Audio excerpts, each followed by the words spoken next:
Hello,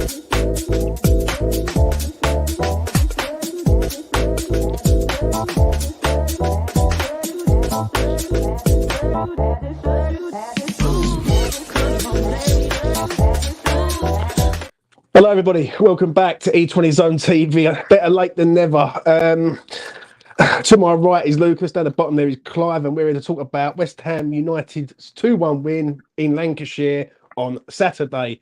I was rough yesterday. No hangover. I was just generally ill, and I really couldn't have the energy to do a player ratings last night. So tonight is the night. Before I get started, Clive, how are you doing? Yeah, I am very good, very happy as we got the result on the weekend, and I've just come back from footy as well, and we got ourselves a result as well, so I'm happy. Boy. Good man. Lucas, what about yourself? I'm fantastic. It was a rough watch on Saturday, but we prevailed in the end, which is the only thing that matters. I agree. Right, let's get started. Areola. Clive, I'll let you go first. What are you saying? Yeah, so obviously, I mean, I didn't get to watch the game at time. I had to, the first sort of instant of it I got was match of the day with some of the highlights, followed by then trying to find a way of watching this game. Distribution seemed off. I don't know if that was just me, but it seemed a little bit off from his point. I actually don't know what his passing rating or percentage was, but I feel like his distribution was way off in that game. But maybe that's just me overthinking. Obviously, we didn't get the clean sheet, but I mean, we also played woefully as well. So I think just an average performance, a low 5 from me. I'll go next. I'll give him a 6. I thought he was all right. I thought it was just a standard game for him, if I'm being honest. Couldn't do anything for the goal. And I'll be honest with you, Burnley didn't really create loads and loads of chances where he's making saves. So 6 is about right for me. Lucas, what you saying? Yeah, just for Clive, his passing percentage was 70%. He only attempted 33 passes, so 23 for 33. 9 for 19 on his long balls. And again, really couldn't do much for the goal. We all know he's not the greatest at saving penalties. Besides that, I mean, like you said, he didn't really see a lot of action. He had 4 saves, but I think they were relatively pretty easy. I thought Burnley were more, I don't know how to describe it. I thought they were more dangerous in open play, and then once they got to the final third, they really just showed how poor their quality was, to be honest. But I'm gonna give him a 6. I think a 6 is fair. 6 out of 10 for you. Let's move on to Vladimir Coufal. Lucas, what you saying? These ratings are going to be so like all over the place and like just not really resembling the result. But I don't know. I thought Coufal was okay. A stat that does stand out to me: he was 8 for 8 in his ground duels, but besides that, wasn't really all that. I'll give him a high 5 for the effort. I thought he got roasted a few times by that player. I don't know. I can't remember who the player was. Yeah, you're on about. Oh God, what's his name? Starts with a K. I'm not. Kulishov, something like. I'm not even gonna try to pronounce. Yeah, he was tearing him a new one, mate. Honestly, he should have given away a penalty. It's a penalty in the first half. Let's be real, and we get away with that one. Like, I know it's soft, but in this current climate of football, not a pen for me personally. I don't know, man. In this era, that's a pen. Yeah, in this era, it is a pen. Unfortunately, I agree. It's not a pen. In how I like to play football, I don't even know the rules anymore. So yeah, exactly. Even I struggle with the rules at this point. I know, mate. I know. So I'm going to give him just a 5 for me. Just a 5. I mean, like it's on the 5 mark. Clive, what you saying? Yeah, I'm in the same boat as you, James, on this one. He just really struggled to really keep with the player that he was, marking that whole time. I'm not going to try and butcher that pronunciation again of the player, so I'm trying to avoid. But Coufal did also create problems at the same time, so that's why for me he gets a high 5. I know he did create issues, but he did look promising. He did, if I'm not mistaken, he did get fouled a few times in that game as well. So like he did show a threat against Burnley.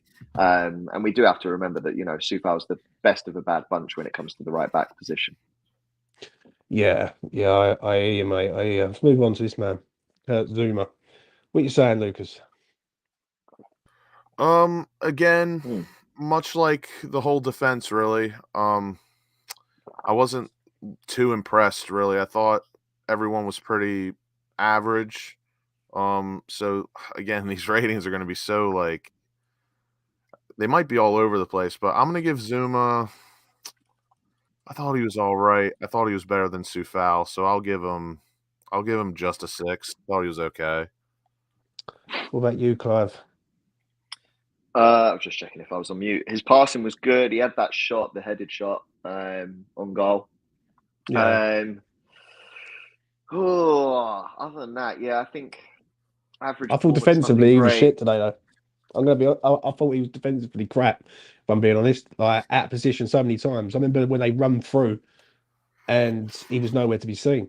Like literally nowhere. The thing is, we were inviting all the pressure. I think that's the issue I've got with it. Is like, we were just inviting all that pressure against the team like Burnley. It's always going to be a bit difficult in that sense. But yeah, I don't know. It wasn't a special. This is the thing. I think Lucas has hit the nail on the head in the sense of like how the ratings is going to be tonight. It's just a bit iffy because the performance wasn't great, but we grinded the win. So yeah, I think for me, just about a 6. I don't think it's a grinded win, but we'll discuss that later on. Fucking hell, say that. Right, I'm gonna go next. I'm gonna give him a high 5. I just think he was just bang average. I'm not being funny. People rave about Zouma and all that, but I think we do need another defender in there who's a bit more like athletic. I just think he just wasn't all that. I will say that. It's a high 5 for me. Move on to this man, Nayef Aguerd. Clive, what are you saying? Right, this man needs to stop doing the long ball. Agree, mate. To be fair, though, his last one did end to the winner. Yes, this is true. But out of how many attempts? How many? Do you want to know? I don't know if I do. 22 long ball attempts. He was 7 for 22, 32%. 22 long balls he done. Yeah, that's embarrassing. 1 in 3. That's 1 in 3 almost that were somewhat accurate. That's yeah. I mean, if we're going to play the long ball, we need a better accuracy than that. That was horrendous. Yeah, I'm not going to lie. I was very glad I didn't watch the game, but then when I knew I was doing this, I had to watch the game, and it's 90 minutes I'm not going to get back off my life. And courtesy of Nayef Aguerd in some aspects, because Jesus Christ, yeah, those long balls need to stop from this boy. I'm just looking at his percentages for stuff now. Yeah, I've just seen that percentage. Oh my God. Right. Yeah, he had a lot of the ball as well. Passing accuracy, if you take away the long balls, wasn't too bad, but defensively didn't look great. I've got to come to this. This is rare, but I disagree with Clive. One of Aguerd's best traits is the big cross-field. It is a trait, but when does it not? Like, when does it become a hindrance, though? Because I feel like if he takes that down, if he takes that down to maybe like 13, 14, I get it. But like 22 long balls. I'm not being funny, mate. He should be shit up in that making long balls. He's done them 22 times in a match. I think he does play a great diag, but like he plays a lot of them. And that's the thing. Like when you've done that many, it's like a training pitch, and then you've got a question: if it's not coming off in the training pitch, why is he trying to do it that many times in the game? So I don't know. It was probably an off day for him in that sense, but I mean those numbers don't lie. That's for sure.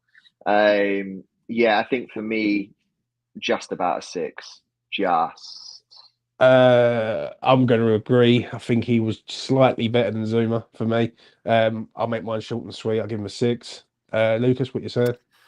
Yeah, I'm going to go with a 6. I thought him and Zouma were neck and neck. I do like the 8-ball recoveries he had, and he won more than half his aerial duels, which is nice to see. But again, just way too many long balls, but he does deserve credit for the hockey assist, basically, that led to the winner. But so yeah, just a 6. Just a 6, yeah. Right, we will move on. I've got to get off that phone. To Emerson. Lucas. I'll be honest, I haven't been really impressed with Emerson the last 2 matches. I'm not saying he's been awful, but he just hasn't. He just hasn't been the Emerson that I know. 5 ball recoveries. He was good in his ground duels. He only lost 1, 4 out of 5, 2 out of 3 successful dribbles. His passing percentage wasn't too bad. He only attempted 44 passes. So, but again, he really didn't have the spark that he normally does. And again, as much as I love him, I will be his biggest critic because I like to keep it real. I don't want to overhype him, but he does deserve credit where credit's due. But I'm going to give him I'll give him just a 6. I'm going to give him a high 5. I agree with what you're saying 100%. I thought he was quiet at the weekend. Again, like, listen, I like Emerson, and I've got him. I've even got him. If we did this on Saturday, I think my ratings would be a bit different. But like when I look back at some of the stats, and I know like it doesn't reflect the whole thing, I probably would have given him a high 5 on Saturday. But I don't disagree. Don't worry, Lenny. That's coming, mate. That's coming, son. High 5 for me. I agree with what you're saying, though. He's been a bit quiet, Emerson. Yeah, but he hasn't been bad. So, high 5 for me. Clive, what you saying? You're mute, Clive. Every time I do this to myself, every time I don't go through one single YouTube session without not having myself on mute and trying to talk. Look, I agree with the points that have been made. Essentially, I mean, going forward, generally, we were just relatively average or below par. Great. And I mean, Emerson always looks good when we're going forward. So obviously, the expectation we've had for Emerson over the last few weeks and months has been the prowess of him going forward, especially down that left channel compared to the defender on our right channel. He offers a little bit more going forward than Coufal does. But the irony is, in that game, you could argue it was the other way around between the two. I think for me, he just gets a 5. Nothing special today. But I think we do expect a little bit more from him at this point. That's fair enough. We'll move on to this man. Oh, God. Edson Alvarez. And with Clive's reaction, I might as well come to Clive first. This guy has already had 5 yellow cards. Make that 6. He irritates me. How can I put this, right? He's unlucky with the yellow card because he's saying to book the geezer for diving, but it was a blatant penalty. Like, it's a penalty in today's football. Like, the reason why he got the yellow card was having a row with the ref. Do you know what I mean? But that's the thing at this point. Like, you've got to know when to sit up and shut up, and just put with. And I feel like, in part, this is where I think with leadership needs to be instilled, because we're getting a lot of yellow cards this season. Yeah. And I don't mind us getting stupid yellow cards as well. There we go. That's the thing. It's the stupid yellow cards, and that's my issue. I don't mind a yellow card because it feels like we're giving a little bit of oomph and a little bit of like we're trying to be hard and we're actually going for it. But half of our yellow cards are coming from gobbing off to referees or just making stupid mistakes or trying to get other people booked. That's what I've noticed. Yes, exactly. Stupid. And at that point, it's just a hindrance to ourselves, especially when it comes to a situation of just, if it ends up with us, on the back foot because a player might not be fully focused because they're, annoyed or whatever. But overall, I don't think he had a really bad game. I say this, but I mean, Burnley were running through our midfield. So he did have a bit of a bad game, actually. I take it back. I wasn't too impressed. I'm a little bit concerned about the DM position because if Burnley can run riot through the centre defensive area like they did, imagine Manchester City or Liverpool or, we've got Liverpool coming up.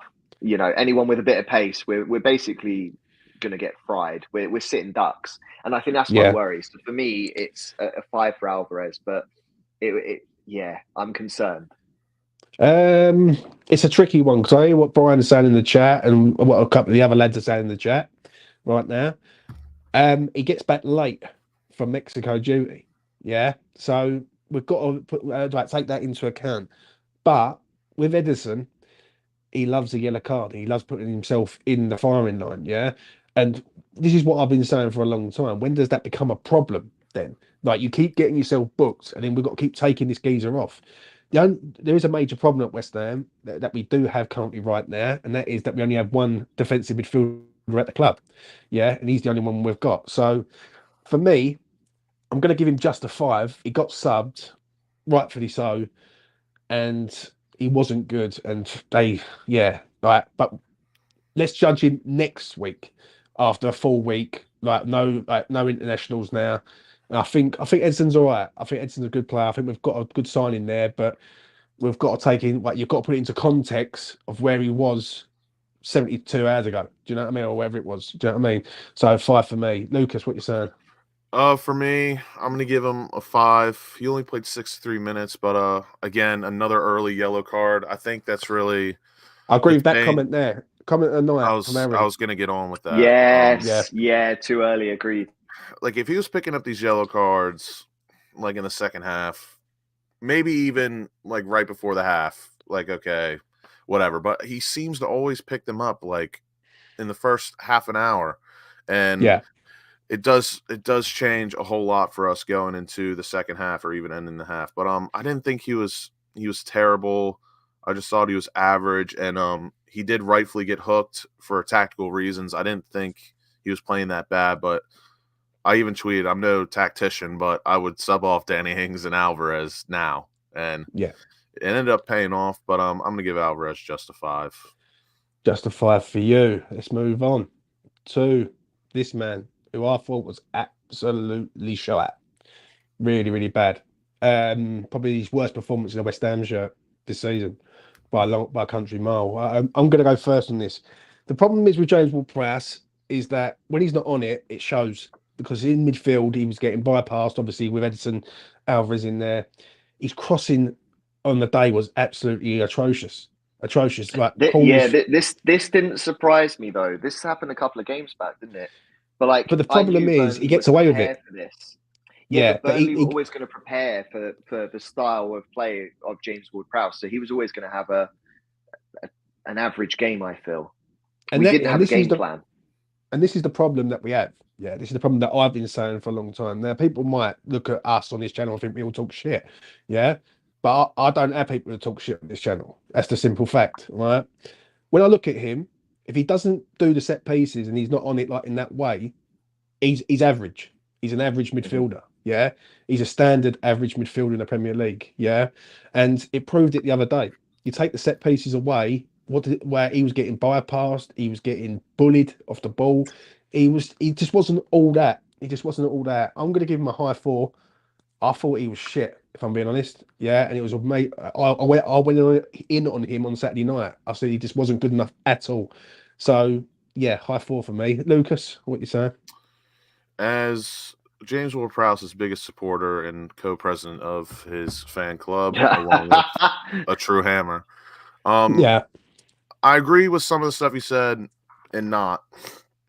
Like, I was gonna say, I was actually hoping you'd let me go first, but I was gonna say that was probably his worst performance in a West Ham kit so far. All the other times that he's been bad, I have disagreed with people because for one reason, and that's because he got stuck in, and there's stats to back that up. But against Burnley, nothing was going right for him. He couldn't do anything. He was getting torched in the midfield.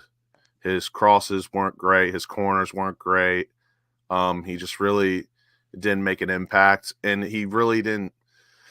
I'm not gonna say he didn't graft, but like he didn't have any ball recoveries. He was 1 for 5 in his ground duels. Like, it just wasn't his day. And like I said, I'll be the first one to admit when he's had a bad game. Same with Emerson, but I'm gonna give him. I'm gonna give him just no. I'm gonna give him a high 4. That was probably his worst match in a West Ham kit, and I don't think we're gonna see that. In my opinion, I don't think we're gonna see a performance like that again. But the problem is, before we come to Clive, is that if you do take the set pieces away from him as a midfielder, I don't agree. I don't know, mate. excuse me, that's a few times now that I've seen him like this. No set pieces, bang average. But but again, I don't. I mean, That's I don't preparing agree with for a your game plan. I don't agree with that's your not... opinion, but the fact that the thing that separates it for me, in my opinion, is he does put in a shift, and he does like well defensively, in my opinion, because there's stats that back it up. And I don't think an average Premier League midfielder or player is that decent defensively. So like, I get what you're saying, but I don't, even if his set pieces and corners aren't on, like I still think he's way above the average, even at his worst. Fair enough. Clive, what you saying? Yeah, look, I think this is the second or third game that JWP's had a, subpar performance. But again, I think it's down to whether the team is prepared for the style of play. And they are. I think we mustn't forget that so far this season, James Ward-Prowse has had a very high number of goal contributions, both goals and assists. I think he's had an overall a good season for us so far. So, I feel like we can entertain one or two bad games from him. And I do think perhaps we would be speaking differently about JWP had his career been a bit more like Mark Noble. And hear me out with this, in the sense of, obviously, JWP, Southampton for a whole decade. So he is that sort of guy. But, he's not world's best player. He's never going to be that guy. And I think that's the same with Mark Noble. Mark Noble, one-man club, didn't leave. Sometimes a very average player, and sometimes could be a passenger. But you have him there for the leadership and some of the other qualities that he brings. And I think JWP does bring a lot of qualities to the team. And unfortunately, because we've only got one style of play, it's a difficult one for him. So he is going to have off games, and they are going to be more regular than perhaps we want them to be. He's had to change position. He's a deep defensive midfielder at the moment. That isn't his role. His role is being further forward. This is why we've not seen him take as many shots on goal. He took a shot, I think, in the second half against Burnley, which wasn't a bad shot either. But yeah, he had a very quiet game. I don't think there's underestimating that, but I think there was a lot of players that had very average games, and it wasn't just him. For me, it's a very low 5. Low 5 for you. We'll move on to this man, Tomas Soucek. He's like come back from the brink of time, and what better person to ask than Clive? Take it away, Clive, and be gentle. Oh, I will. So, for reference, Tomas Soucek did not cost us an arm and a leg. He's scored as many goals as Lucas Paqueta this season. He's joint second in the goal scoring rankings for West Ham this season across the board. In actual fact, second top goal scorer in the Premier League for West Ham United. He is, without a doubt, my favourite man in this team. Love it. He people say he's there for the cardio session, but can we just appreciate the connection to the ball for that winner? It's lovely finish. It's beautiful. You got to admit, he's good. It's good. It's a good finish. I know everyone's been talking about Garnacho and his bicycle kick, and carry on, Clive. How great the bicycle kick for Manchester United was. But if we're talking goal of the season, but if we're talking goal of the season, he did hit it better than Garnacho. Let's be honest. That was a good goal. That is true actually. But yeah, I'm not gonna lie. We love to see it. Soucek again coming with the goods. I called it on Twitter. I did say it'd be 1-0, but I did call that it was screaming for a Tomas Soucek winner. I did think it'd be a header, but when you've got a boot like that, Soucek, beautiful. He's just right. I love him. I'm gonna say this to you though, right? Take the goal away. Yes. Now assess his performance up until the goal. And be honest. I prefer not to speak. Look, again, passenger, right? But I don't think he had a bad game. Look, when you face, but for me, I knew that this game was going to be a boring game. I think the last 2 times we faced Burnley, they've been draws, and something like there's only been like 1 goal when we won previously against Burnley way before that. So it was always going to be a close game, and that's why I think I sort of put on Twitter like it's shouting for a header from Soucek, because it's not the sort of game for him. I mean, look at the Burnley players. That half of them are lanky and tall and very similar, and they can cope with the headering and they can cope with the long balls and everything along those lines. So there isn't really much. And yes, all right, Soucek's in a centre attacking mid position there, but he's not someone that's going to strike the ball from 25 yards out. Let's be honest. He's not that player. He's not there to link up play either or carry the ball forward. Yeah, he's not that player, and that's the problem. So, with retrospect, yes, I get it. I fully appreciate it, and I'm not here to lie and be like, "Oh, Soucek's a fucking, best thing since sliced bread." But I'm going to give him some more credit, confidence. But he's getting the confidence. But you've got to give him credit, because this is coming from me. Yeah, I've got to sit here and go, this geezer's won us 6 points in 2 games. Like, he got the winner against Forest, he got the winner against Burnley. But that's the thing, and I think that's the thing. Like, for a player that all right, he might not offer too much, but if you give him that one opportunity, at the moment he's grabbing it, and he's grabbing it with both hands at the moment. And that's shown it. It's not just for club; he's done it for country as well. He scored for the country during the international break. He got his head busted open again, as he always does. So there's no denying the effort that the man puts in, and that's why I think Tomas Soucek should have been captain. I still stand by that. And if West Ham ever listen to E20 TV, E20 Zone TV, sorry, E20 Zone TV. My bad. You think I'd know what channel I'm on at this point? Fucking hell, mate. God, carry on. But if they ever listen to this lovely channel, I think they should reconsider who the captain is. I mean, who doesn't love a man that is willing to get blood, sweat, and tears for the badge? And at this point, he's just a beautiful man. For me, for scoring the winner, he gets a 7. I'll go next. I've been very, very critical of him. I'm highly critical, me and Mitch especially. But I've got to be honest, he looks a completely different player this year. Just a completely different player. Yeah, people criticise him for his lack of mobility around the pitch, i.e., in the middle of the park, etc. But he's a fucking goal scorer now. Like, we've got someone who's like going to throw himself everywhere on the line. Yeah, the goal on Saturday. Yeah, if that's any other player on the pitch, if that's Paqueta doing that technique for that goal, everyone's raving about it. Everyone's clipping it up and having a photograph like in their house of it. Do you know what I'm saying?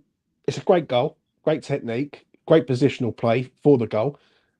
He's reading where the ball's coming in from Kudus. I think he deserves a little bit of credit, or quite a bit of credit. And listen, I'm big enough and ugly enough to own it and say, you know what, I've got it majorly fucking wrong. Yeah, because I thought he was excellent. I thought he was excellent for the goal. For the game itself, it's a different story. Yeah, he was a bit of a passenger. Like, I ain't gonna lie, he was just there. But I think a lot of the players were shit on the weekend, not just him. And when you've got a collective of crap players, you're gonna get a crap team. It's as simple as that. So I'm gonna give him just a 7 for me for the goal. Yeah, but we've got someone who's always there, always fighting to score a goal. And listen, he deserves a bit of credit. And listen, I retweeted it at the weekend. My apologies loud and clear, because he's doing well. He's doing all right. Do you know what I mean? And people criticise him for what he does on the pitch, but he's a natural goal scorer from midfield. Do you know what I mean? What more do you want? He's scoring a goal every other game near enough now. So that's frightening, really. And if that continues, he's going to be he could be in contention for Player of the Year. Do you know what I'm saying? So yeah, 7 for me. Lucas. Yeah, Tomas Soucek, I love the guy to death, but I still think people, like, they throw these labels on him and they say all this stuff like he's supposed to be more than what he is. I look at Tomas Soucek at face value. He's a player you want on the pitch because he's great in both boxes. He's a bit of a fox in the box when you're going forward, and he defends our box well. Heads things away, clears things away, clears balls off the line, heads balls in going forward. And that's what he is. And people listen, he had 35 touches on Saturday, right? But that is his job is to not link up play. His role is not to go get the ball, face, turn and go. His job is to be in both boxes, make runs in the box, to the box. And if he does get the ball, give it to literally 6 other players that are on the pitch that are infinitely, whatever the word is, times better than him, planets above him, right? You've got Ward-Prowse, Alvarez, Emerson, Kudus, Paqueta. That's 5 players. Even Coufal, better on the ball than Soucek, right? Don't you dare mention Danny Ings in that fucking statement. No, I mean, he is better on the ball than Soucek. But the point is, he does seem like a ghost because he's just playing his role. Like, it's not his job to pick the ball up and do all these things that Paqueta, Kudus, Ward-Prowse, Alvarez do. That's not his job. So, like, that I've just never got before. But Tomas Soucek, he's a hero from yesterday. Let the good times keep rolling. I don't care if he didn't score a goal or not. He's gonna get a 7. Great goal, great finish. The hit on that was fantastic as well. That wasn't no shinner or anything. That was an absolute wonderful hit by him. But I wish people would take him at face value. And he is starting to replicate his first season form where, again, all he done is what he's doing now. Box. Fair point, mate. We move on to this man, Lucas Paqueta. Now, this is going to be interesting because I thought he weren't all that, if I'm being honest. But I'll tell you this right now. This will be weird because, again, I'm not huge into FotMob, who scored, looking at their ratings. I look at it for stats and whatever. But FotMob and who scored have him as man of the match, which I do find a bit weird, but I'm interested to hear everyone else's view of him on the match. Well, I'm going to let Clive go first. Good. I never thought he'd be good in this game because Burnley likes to play rough and Paqueta likes to go on the floor, which he did. So that's issue number 1. Exactly. So that's issue number 1. He almost gifted Burnley a goal. Yeah, first half, 2. No one mentions that. Issue number 2. Fair point. And issue number 3, I'm pretty sure his passing was woeful as well. So 67%. Yeah, not great. And people say that this geezer's potential is a world-class player. He's not world-class, mate. And this is a problem. So, how is someone, and I'm not just saying this for Soucek, but generally, how is someone going to do well when one side of the wing is not making accurate passes to go in towards the centre area? Because for both your striker and for your centre attacking mid, that's not going to be helpful. It's all well and good having a flair player, but they just to put this in there, FotMob gave him an 8.2, and who scored gave him a 7.9, which is an absolute abomination. I was going to say at best he got a 5. He was very average. Yeah, he did nothing. I'm not going to much. I'm not gonna lie. I was gonna go there too. I was gonna give him a high 5, and that might even have been a bit kind because generous. Yeah, I feel like my 5 is being generous at this point. I agree with what you've said, and even Harry mentioned in the chat, which I was going to mention as well. Very early on, he made it an amazing pass to Soucek for a half a chance, but it did not formulate into anything. But besides that, I mean, you know what? Lucas Paqueta is such an interesting player because I think his dirty work goes under the radar because of some of the things he does that are just like what are you doing? Like giving the ball away. Like he won 10 out of his 13 ground duels, half of his aerial duels. He won 3 out of his 4 tackles. So it's like the effort's there, but he just does have some what the hell moments. Like, what are you doing? What are you thinking? Well, no, So he's too busy. He's too busy trying to buy fouls. He's reminding me of Bruno Fernandes every fucking time. Like every time, mate. That's a bit. No, I'm being honest, mate. Right? He'll go down on the floor over a tackle, and then because he don't get it, he's having a row with the ref, and they're countering on us, and it's like, Lucas, get the fuck up because we're getting countered. Do you know what I'm saying? Yeah. I think that's the thing. He's still playing that French league style. It's very soft, and you know, Premier League defenders typically are probably the tallest defenders and the most brick shithouse sort of defenders that you know exist in the top 5 leagues. So a player like Paqueta, it's all good, well and good having a flair player, but his flair is not going to work unless he's in La Liga or something at this point. Yeah, you know, for me, because that's a great comment. That comment there is another comment of the night. Yeah, Antonio does the exact same thing. Right, tries to buy fouls. I don't know. I think Antonio legitimately gets assaulted most of the time. Yeah, Antonio does get rough. I think those two are completely in a different class of getting fouled. Like Antonio legit gets assaulted, in my opinion, but because he's big and strong, the refs they're like, oh no, you can take it. Like no, that's not how the game works. If you get fouled, you get fouled. It doesn't matter how big or strong you are. But with Lucas Paqueta, I do agree. He does fall to the floor quite a bit. But for me, because of the dirty work and defensive work he does do, that I think does go under the radar a bit. He's going to get a high 5 for me, but that feels a bit kind. But just the law of averages for me. I'm going to go next, obviously. I'm going to give him a 5. He's not world class. I'm going to make it quite clear. Yeah, I think he's a very, very, very good player as well. Yeah, and the best way of summing it up is when you look at Declan Rice last season for us, he was consistent all the time. Yeah, he might have one bad game and then 10 very good games, and he was getting sevens upwards every time on on the player ratings. When I look at Lucas Paqueta, what he does very, very good. He does a lot more good than he does bad. But when he does the stuff bad, like the stupid passes, right, that he just does, and they're poor. Like a Aguerd defending. Yeah, but if that's anyone else in the team, people going in on it. If that's Ben Rama doing that, people are going in on him. Yeah. Now, it's an hard one because he tries to buy fouls. He don't get the fouls. He gets booked. His work rate's excellent. So it's a bit. I'm a bit like that with him at the minute. Do you know what I mean? He's not. He gets away with it because we all know he's a special player and he does special things. And I've said it for time now. In my opinion, it was always going to be that case. Like you just have to take the bad with the good. So like the criticisms, I totally understand. I totally agree with. But like we've seen it. We've seen it all before where Paqueta just. He pulls magic out of his hat. He's like on Copacabana sometimes, and that is the X factor that he brings. I know, but the problem is with this is that you can give it all that.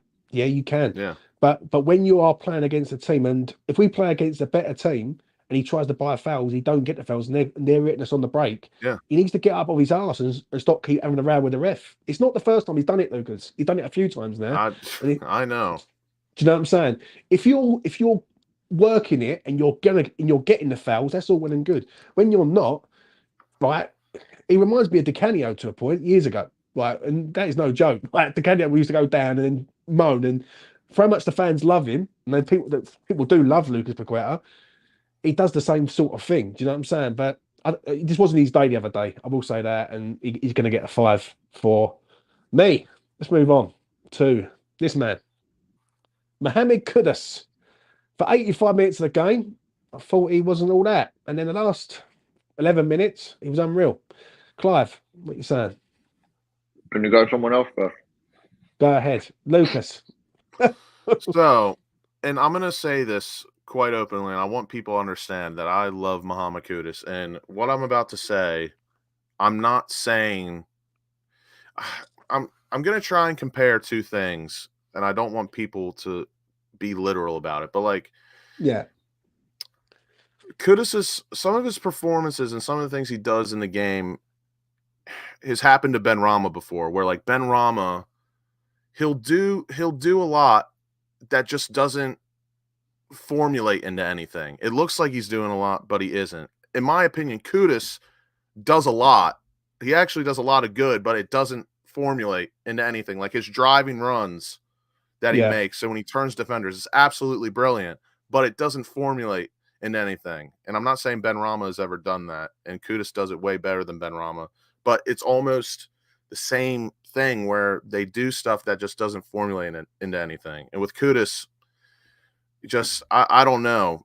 So I don't know how to judge him because, like I said, he's fantastic at driving forward, getting around players. It just doesn't formulate into anything in the final third. Yeah, he won the ball again. Another thing that goes under the radar. Same with Paqueta. His defensive work is unbelievable. 4 out of 5 tackles won half of his ground duels. Beautiful assist, obviously, for the winner. But again, like conceded the penalty though. Yeah. That was not a great pen to concede as well. Created 2 chances. I don't know. Bit soft. The Kudus thing is just the Kudus thing is just weird because, like I said, I love the way he plays.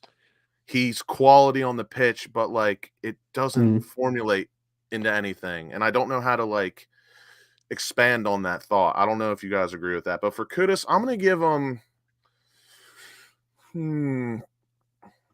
him a strong 6.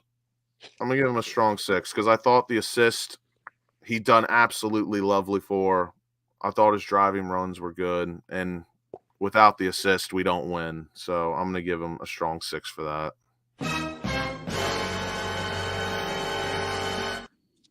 Fuck me, mate. Strong 6. Strong. Nah, you act like I'm giving him an 8. Mate, you should be giving him a fucking 8 because he helped us out. Well, I'll go next. He's definitely not a strong 6 for me. He's a high 7 for me. Oh my god! He's a fucking way. He's right. Let's put it into context right now. For 85 minutes of the game, he wasn't all that. But the final 2 minutes take the game, assist away from Kudus. Take the assist away from him. He gets a high 5 for me. A strong 7. You've got to give him some credit there, mate. He didn't stop. He didn't stop going to the end. Like he didn't. He fucking did not stop going. Yeah, and that deserves some credit. The cross is a world-class cross. If that's any other person, if that's Lucas Paqueta putting that ball in, everyone's raving about it. That's a world-class cross, back post for the man. Do you know what I mean? I think the run for the first goal, which obviously Divine gets on the end of, which ends up being an own goal, he single-handedly sort of done it on his own. So he deserves some credit there. Do you know what I mean? When you've got Danny Ings up front, what else can he fucking do? Do you know what I mean? He can't do anything else. So he's going to get a high, a high 7 for me? Yeah, definitely. I thought he's the reason why we got something out of that game. Absolutely. Like, do you know what I'm saying? 2 assists. I mean, and definitely, mate. A terrible penalty. So. It's definitely not a pen, though, mate, in my opinion. But that's debatable, and we'll get to the ref later. But fucking hell, he's definitely not a strong 6. That's not an average performance. No, that for certain. You know what I mean? But I think in this climate, it's just about a penalty. But I don't necessarily agree with the ref. But I can understand if we're talking about this season, last season, the season before, how referees now are. It was probably always going to get given. So yeah, it was a little bit clumsy in a weird way. So that is his downfall. Yes, he had a bit of an average game. You could argue so did everyone, especially going up final third. So in that aspect, at least he got us something out of the game. 2 assists, great balls into the box. You would, Charlie Walsh. You would. Carry on. I gave Soucek a 7, so I'm very inclined to. And there's no 2 assists, people. I don't care what you say. It was 1 assist. Oh well, I was going to say it's 2 assists, and I was also going to say, on that basis, I've given Soucek a 7. I am going to give Kudus a 7 for the performance in the end. If people want to bring out the torches, that's fine. I can respect the 7, but a high 7 going on an 8, I cannot. Wolf, none of us are on crack tonight. I'm just letting you know that. I'm firmly not on crack. I just want to say that. What are you saying? Anything else you want to add before we move on? I was just going to say, Lucas, would you, if Mohammed Kudus was dating Danny Dyer, would you have the same thought? No. True. Fair enough. I love Kudus to bits. He's going to be unbelievable. Well, you might love him, but you're going to hate this man. Daniel, I'm still in a fucking living Ings. Now, which one of you gentlemen want to rip into him first? Because I'm prepared to. I will go for it. I'll take it easy on him. Emotional damage. He gets one of them first. Go ahead. Yeah, I think, look, the style of play is not for Danny Ings. In that aspect, I actually feel for him. Yeah. It's frustrating. We've got another 13 months, sorry, because we're at the end of this month now. 13 months until his contract is up. Yes, he's on a high wage, but I think ultimately, we're letting down Danny Ings with the style of play that we have. That's what I would say on that aspect. On the other front, yeah, he didn't really do much on the ball. He didn't have much. He just, but it doesn't shock me. I think looking at the aspect of the manager, he made the right move by starting Ings. It would have been a surprise if he hadn't. Yeah, I don't blame him for starting Ings at all. Exactly, but I think the manager also made the right choice with bringing off Ings when he did, as early as he did, because we know that Moyes typically subs a little bit later than what he has done in this game. And look, I can see why we started Ings. He's got a little bit of muscle on him, a little bit of timber, so he can create an issue for a defender if the right balls are made and the right passes. But unfortunately, that's just not the case with the style of player he is. And ultimately, if we wanted Ings to succeed, we need two up top, and that requires changing the whole formation, the whole game plan. Even if you have two up top, mate, he's fucking useless. I can't wait to say my bit on it. But if we had two up top, he'd be in the box and he would have that moment to get the tap-ins. I mean, that's what he is. He's not a scorer that scores from distance or anything. He is a poacher. That's what he is. The type of player he is a poacher. He's a fucking robbing bastard. That's what he is. That's what he is. He's robbing his club. Yeah, to be fair, if West Ham signed me for 125 bags a week, I'm sticking there till the cows come home. Mate, this will make you laugh. I said, someone said something to me the other day on Twitter, right? And they said, "Oh, your rating on, your opinion on Ings was a bit harsh." I said, "Fuck me, I'd rather give you 125 grand. I don't even know you, rather than him." Do you know what I mean? He's just shit. Yeah. He's just not good, the geezer, is he? Let's be real. And there's no excuses now. Not for us. I don't think it's not good. I think it's just not good for us. I don't know, mate. I think Aston Villa, right, literally robbed us completely blind. They see David Sullivan come in and thought, what a result. We can get rid of this geezer. I don't know, because he scored 6 goals in his last season at Villa, and that was in the first half of the season where he was coming off the bench. No. You know, mate. So, I don't even want him coming off the fucking bus.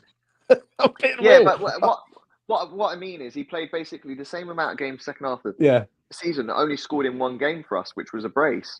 I think ultimately it is the style of play. And, yes, we can all berate Danny Ings here. And yes, he's earning a very high astronomical wage, which I wish I was also getting, because then maybe, we could all have free hair transplants. I wish I was getting 20%.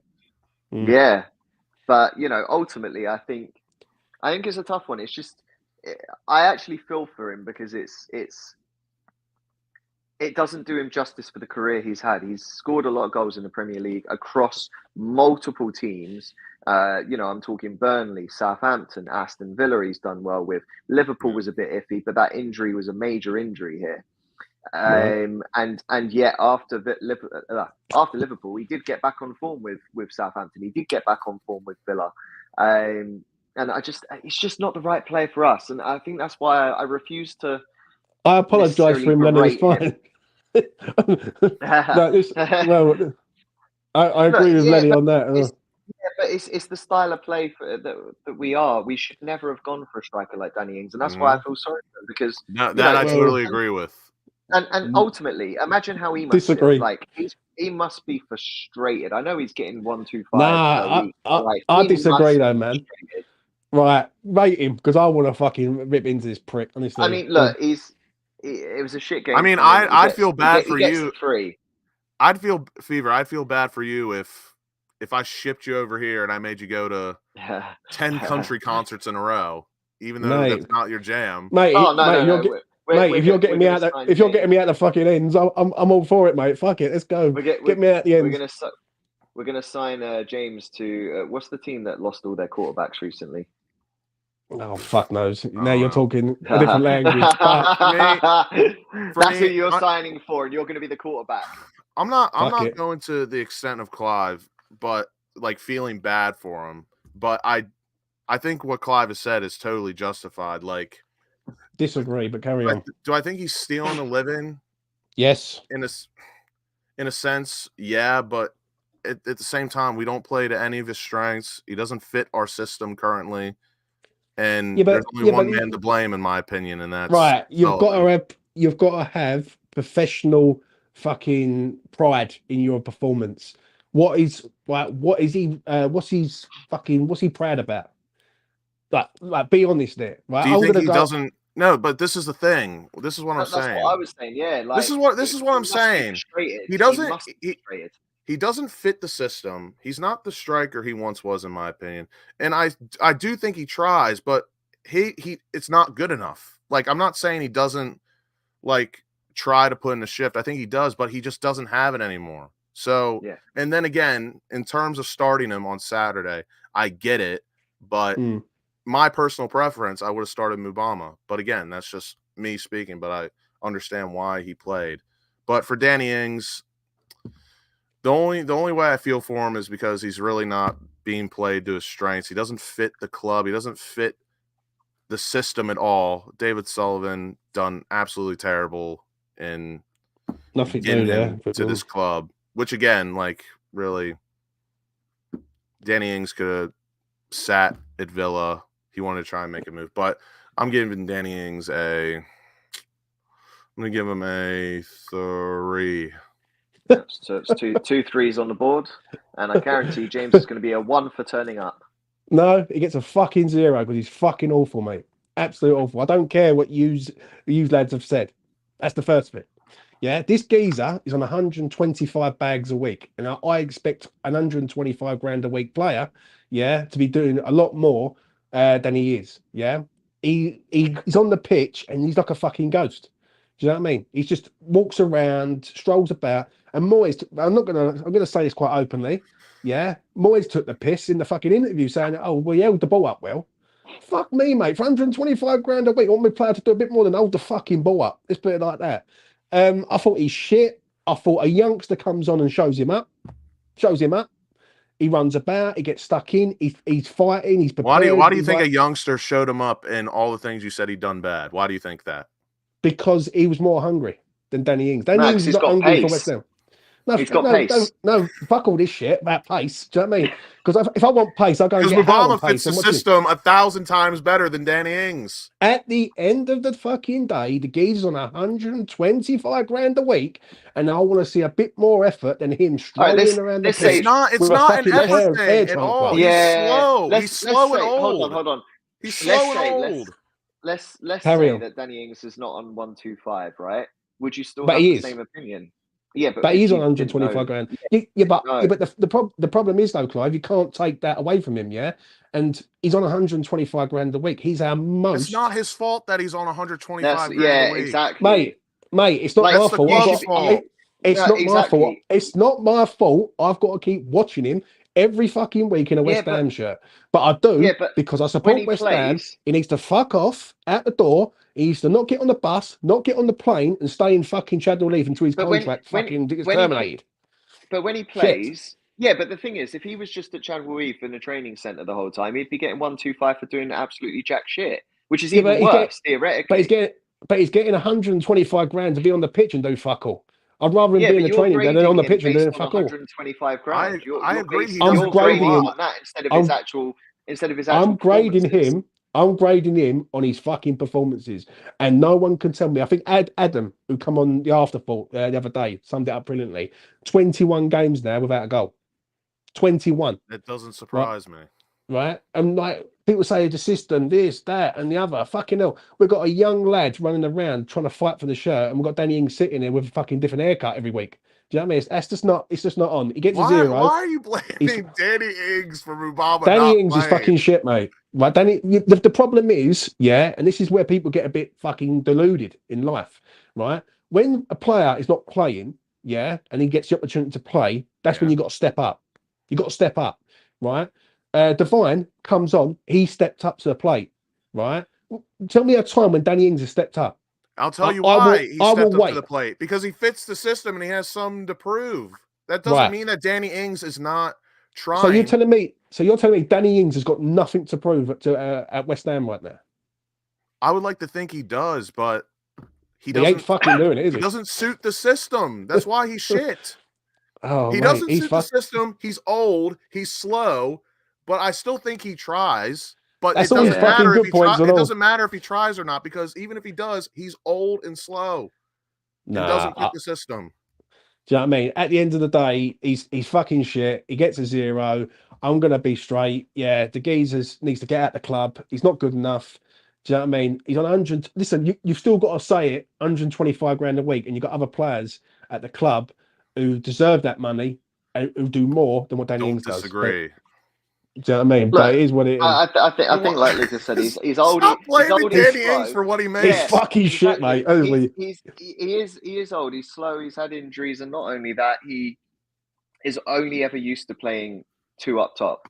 That most of his career, and when it did fail against him, it was at Liverpool. Yes, after an injury, but also when he was a lone striker. Yeah, but you can't keep making excuses, though, Clive. But the evidence was there for the West Ham board and for the management. Yeah, I know. But he can't work on his own up top. Yeah, but as a professional, you have to have professional pride in your performance, and I'm sure he does. If he thinks that's acceptable, to play for 60 minutes and not do fuck all, then there is something wrong. I think if Danny Ings didn't care, he wouldn't have clapped off the fans when he got subbed off. And Brian P, that's another comment of the fucking night. Danny Ings is only 31, not 35. Nah, I've seen people dig people out for being 30. Oh, they're old. Yeah, they're washed. Mate, I feel fucking old dealing with you dudes. If Danny Ings didn't care, in my opinion, he wouldn't have clapped off the away support when he got subbed off. If he didn't clap him off, then I'd probably agree with you that he doesn't care. Lucas, the away support cheered when he went off. That just says it all to you. Yeah, and they fucking cheered him off. Fucking rightfully so. I would if I'm getting 125. No, I'm saying Danny Ings did. If Danny Ings, if he didn't care, he wouldn't have acknowledged it. Yeah, but he did to an extent. Listen, he gets a 0. At the end of the day, Danny Ings stinks at this club. He's crap. Right, can I move on because he's fucking winding me up? Even seeing his fucking name winds me up. Ings, fucking shite. Move on to this man, Divine. Clive. For me, he will get a 6. He obviously scored the scored the first goal in what was the comeback. Great movement, great play. Caused issues for the defenders.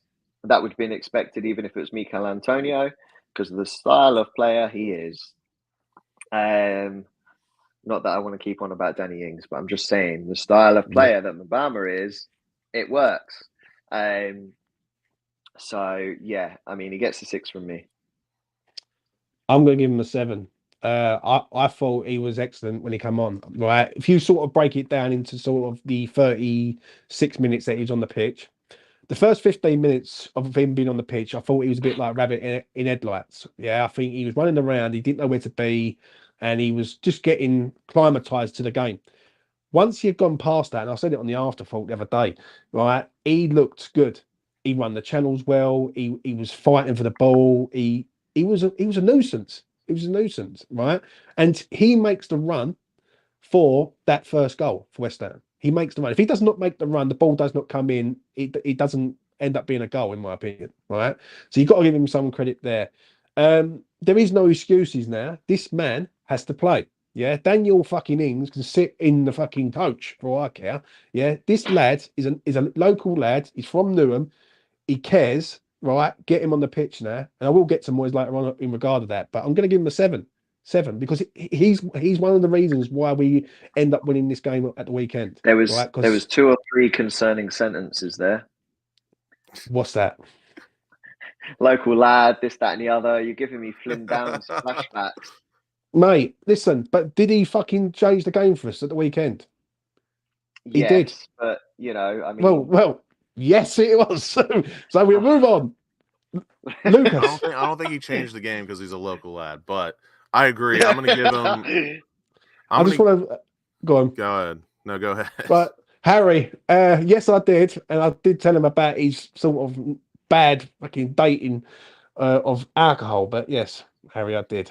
I mean, he's all right. Go on, Lucas. For me, I agree. I'm going to give Mubama a 7 because I thought the time that he was on the pitch, what was it, 30-ish minutes. Yeah. I thought he made a real impact. I thought he pressed well, made the keeper kick long when he didn't want to. And, yeah, he made the all-important run that got us all drawn up. And, again, I totally agree. If I was running the club, if I was Moyes, I would have started Mubama. Yeah. Or at least given him chances a while ago. And I agree with mostly everyone in the chat. I want to see him on Thursday. I want to see him possibly up front if Antonio and Bowen are still hurt. Like, I think the lad has been deserving of many chances, but we all know it's just the way Moyes operates. So personally, it's been a long time coming. I'm very happy for him, and I hope he gets a few more runs in. Many more to come, hopefully, but I'm going to give him a 7. Yeah, I agree with you, mate, on that. Right, let's move on to this man, Saeed Benrahma. I thought he was okay. People said he was shit when he came on. I thought he was, he did help the situation because he took players away, which allowed West Ham to sort of get further up the pitch. He had a good effort that went just past the post. That goes in, I would have been really, really happy for him. Do you know what I mean? I'm going to give him just a 6 for me. What are you saying, Lucas? The attempt was good. Wasn't too far off, but I'll be honest, again, just like the way he plays, in my opinion, just doesn't really formulate too much. So I'm going to give him... Did he help West Ham at the weekend when he come on? Like, was he taking players away? Was he or not? I didn't think he was great or bad. He was just there, in my opinion. So I'll give him for the time that he was on the pitch, I'll give him just a 6. Just a 6. Clive? Yeah, I was going to say just a 6. I don't think he was that bad either. He gave a bit of an option down the wing. But obviously, the latter half of the game, we were a bit better anyways. But obviously, it just a public service announcement. I will not be joining Clive for the Danny Ings social club. I didn't say that. I speak facts, and that's it. Yeah, I'm not a fan of Daniel Ings, but I say things that are reality. Yeah, well, let's hope so. Right, 6 is all round. Let's move on to the ref. What do you make of the ref the weekend, Lucas? This is actually a new ref that I've never heard of, and I actually thought he wasn't too bad, to be honest. Did he get the Coufal one wrong in the first half? Because in my opinion, no, because he didn't really lift his foot. He did a little bit, but like again with slow motion and all that, like it makes things worse than what it is. But again, football, game of opinions, different eras, different generations. We've seen a whole bunch of crap. And the rules are changing every other week. So, again, for me, in my opinion, it's not a pen. Kudus' penalty, again, it's tough. Like, I think it is. But is it soft? Yes, I agree that it's soft. And I don't know. I didn't think the ref was all too bad. And you know me, I will criticize and shoot a ref when I have to. And I'll do it willingly with a smile on my face. But I thought this guy, what was his name? I'm going to find his name real quick. His name, you know what? I don't give a crap about his name. I think his name was Thomas something, but he was okay. I'll give him a 5. And that is probably like one of the highest ratings I've ever given for a ref. A 5 is like a 7 for me. Yeah, I'm probably going to agree with you on a 5. I think the first one is a pen. I think the Coufal one is a pen. So we're opposite. We are on the opposite, but I've got to be honest. When it happened, I went, for fuck's sake, right? We're going to give away a pen just before half time. I think the Kudus one isn't a pen though. I'm going to be honest. Like, I think it's very, very soft. Like, I think if you're giving pens for that, you're going to give pens every week, like literally every single week. So I think he got one right, he got one wrong. I think he was okay. So yeah, I'll give him a 5. What are you saying, Clive? Yeah, I was going to give him a 5 as well. I think not many yellow cards, just I think the one for us. Alvarez again. Yep. And I think, ultimately not too bad. I've seen much worse performances. And I think he gave yellow cards when it was appropriate. I'll be honest with you. I absolutely hate the whole, if you walk up to a referee and you're arguing something, like, you automatically get a yellow. I think that's absolutely ridiculous. But as a ref, you're supposed to abide by those kind of rules. So he did. But like, how are you even supposed to like get information or know what you did wrong or anything if you can't talk to a ref? And I felt bad for Ashley Young this week. Well, not really, because he should have gotten sent off against United. I don't know if anyone watched it, but he was absolutely awful. But like, he's trying to go to the ref to like get something explained to him, like what he did wrong. The ref just would not talk to him, and it's like, what? Like, do you know what my favorite referee performance this weekend was? What's that? Sergio Ramos asking the referee to go rescind his yellow card, and instead he got a straight red. But then, see, again, like, I hate that. The funniest thing I've seen this weekend. I'm not one to like rebel against people with power, but I'm definitely one of those people where like I hate people that have ego trips and they do things because they have that kind of power. So like when I look at these refs giving out yellows because someone's walking up to them telling them they did this wrong or you messed up, or trying to ask them what they did wrong and they get a yellow, I think that is absolutely blasphemous. I hate it. I agree, mate. Let's move on to the final rating of the evening. And it is this man, Mr. David Moyes. I was very, very angry at the weekend. Very angry with the way West Ham played. And the fact that he went with Ings, I can understand it to a point, but he needed an 18-year-old kid to save him. Yeah, again. I'm going to start off with you, Lucas. Right? What did you make of David Moyes at the weekend? So again, you know how I do this every single time. I assess the starting lineup.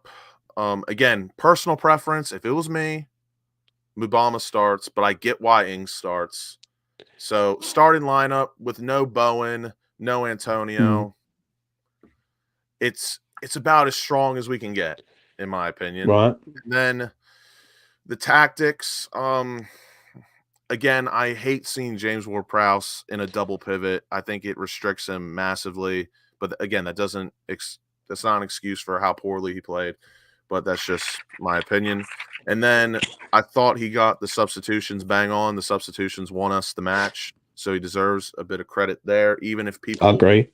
Even if people say like, "Oh, he only did that because he made a mistake in the starting lineup," like it's not how it works. Like, he made the subs. He recognized that there was something wrong, and those subs won us the match. Got to give him credit for bringing them on, especially taking Alvarez off. He done it again. He made an aggressive substitution. He took off our DM, 2 attacking players.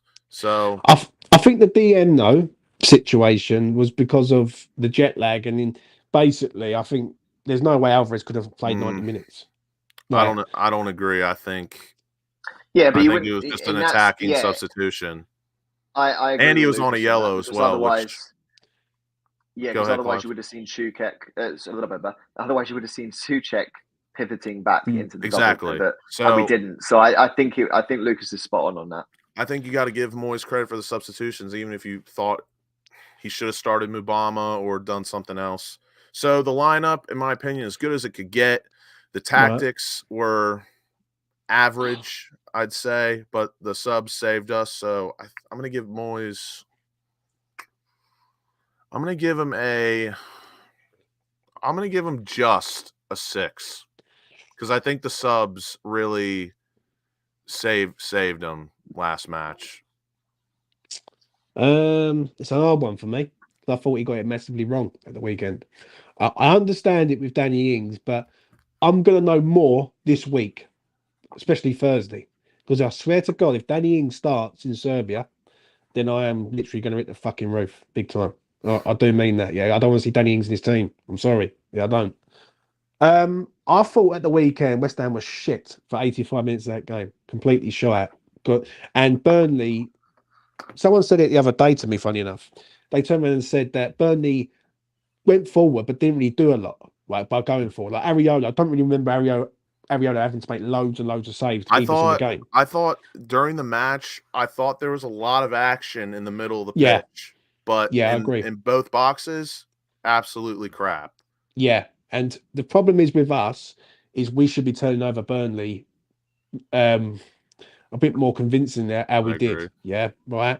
So it's an hard one with me to rate Moyes because I thought he was extremely lucky. Like if he loses the game against Burnley, which we could have lost that game, he deserves every man right criticism and right disrespect. Like because there's no way that you can give him any praise on that. The only thing I said at the weekend, and I've sort of made it quite clear, is you've got to give him credit for bringing on Ben Rama and Divine and at the time. Like, do you know what I mean? Like he brings them on, he takes the risk, and it gets the result. Burnley retreated quite a lot. I'll give them that. But West Ham irritate me at the minute, especially in regards of like that sort of fucking about. Do you know what I mean? West Ham need to get the ball forward and down and go. And it seems like I don't know what it is. I ain't gonna blame Moyes totally, but Moyes was to blame at the weekend because I thought we was just shit for 85 minutes, and it takes Kudus to turn up to get the job done for us. Really, if I'm being honest. But then again, in my opinion, the West Ham that I know, the West Ham that I'm used to, they don't come out of that with 3 points at all. So like. I know what you're saying there. I know. Listen, I actually agree. That isn't to big up Moyes at all. But like what we're used to, that is 3 points lost or 2 points lost. And you know what you're saying there is actually pretty spot on. Yeah, because if that's West Ham evolved, West Ham fold there. And what does everyone say, especially like pundits, ex-players and stuff? The good sides, the good teams. They win even when they play like absolute crap. Yeah, true. Manchester United under Alex Ferguson. And again, that's not me excusing Moyes with his lineup or how bad his tactics were. But like I'm not going to say West Ham of old, but the West Ham we are used to. Yeah, we do not win a lot of matches when we are that bad. It just doesn't happen. So like, you gotta like. Not put that into his rating, obviously, but that's just something to like think about. Shout out to Damien and just give us £3 a super chat. Thank you, Damien. Chat. Come on, you Irons, 3 points on the board. I'm going to talk about that towards the end, about the result and everything. For me, I'm going to give Moyes just a 5 for me. He gets away with it. I'm going to be honest, he gets away with it big time because he was prepared. I was prepared to really go in on him. Yeah, people keep saying about us on this channel that all we do is praise him up and flip flop and all his bollocks. But if he's fucking shit, I ain't going to sit there and fucking praise him. You know what I mean? So he's a lucky man. He was a lucky man at the weekend. The difference is now for me come Thursday night because if I see Danny Ings starting in Serbia and not Divine, I'm going to be fuming. I am going to be fuming. I'm sorry, I will be. So he gets just a 5 for me. Clive, I totally agree with that. For me, he gets a 6. I think made the right tactical substitutions, went attacking in that sense. Look, we had injuries, we had missing players, etc. He made the best out of a bad situation in terms of starting 11. It was expected. Real quick, I have a question for you both. I'm just curious. So, like, in my opinion, if you had to rate the starting 11 before we played the match, obviously, like out of 10, with all the injuries we know of, your preference and all that, what would you have given the line? I would have given the lineup on Saturday with all into play. I would have given that probably like an 8 because that's like almost as strong. That's almost as strong as he can get. You know what I mean? So that's the same. That's the same as me. I think, I would have said, about 7 or 8. Like, and now, if Mubama started, what would you have given that? I would give it higher than that because I think what it is, Lucas, with Divine, is that we all know how good he is. Like we all know that this kid can do it. He's done it in friendlies. He's done it for the under-23s. He's done it in Europe. I don't know. I don't know. And I know you're saying I don't know, but we all know that Danny Ings can't do it. So I get you know, that, but you go with the striker that has done it in the Premier League for 8 to 10 seasons. You do go for that player, right? Yeah, but I don't get that though, Clive, because if a player was out of form, and you said, like, just for argument's sake, he was out of form, like Danny Ings is out of form, then if that's what you're saying, why should he keep starting when he's consistently out of form? Like, do you know what I mean? That's for me, you would still start the striker that has a better understanding, could perhaps get confidence back if he did have a successful game. And again, there's multiple ways that you could flip that around. And again, we've seen it our whole lives watching this sport. Just because a player is better than another does not mean that they're better for the side. So like Danny Ings and Mubama. Yeah. If you're asking who's a better football player, Danny Ings is a better football player than Divine. But in this side, Divine is a better player to have and to play. So again, that's why for me, like I'm understanding as to why he started. I wouldn't have been mad. I wouldn't have done it though. With who the striker was. It could have been either of them, and I probably would have given the same rating for the starting 11. Yeah, I would have been the same probably. What rating Moyes, Clive? For me, he gets a 6. I think. Look, we know what our tactics are. Yes, we got found out. That's why JWP didn't have a successful game, stuff like that. But ultimately, we got the 3 points, and sometimes you've got to grind out these games. And Burnley's always been a grind for us. Always. Yeah. It's always been a boring game. It's always been a bit of a nightmare, and we actually got the 3 points. So do you know what? I'll take it. Right. That has been Divin Moyes. We're gonna have a little discussion now because there's something Eric's just said. But Clive, you said Ings doesn't suit the system. Correct. So what's starting? Correct, but I mean, he scored the 2 goals against Forest last season. You want a player to find more form. Ultimately, you could bring in Mubama and it couldn't work out. It might not work out, and everyone would go, "Oh, here we go, another failed academy protege."